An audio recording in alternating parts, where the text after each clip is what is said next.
तेजुछि जन असंतोष बारंबार दाबी सत्वे कर्णपात करूना राज्य सरकार। समस्त भित्तिभूमि थाई मध्य सद्य घोषित एनएसी तालिकारु बालियापाल बाद पड़िबा नै चरम सीमारे बालियापाल जनतांक आक्रोश।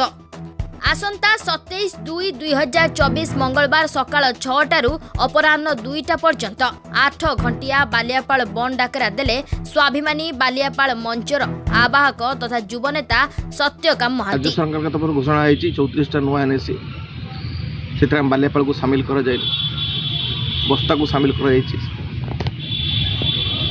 बालियापाल आप जानते यहाँ गोटे बृहत व्यावसायिक जगह गोटे पेंठस्थली एनएससी हाँपाई जी रिक्वायर्ड तार एलिजिबिलिटी क्राइटेरिया सबकि फुलफिल करुच्ची बालियापाल। कि दुखर विषय काली जो सद्य घोषणा है एनएससी लिस्ट पुणी थे बालियापाल को वैमात्रिक मनोभाव पोषण करके पात्रांतर करागला।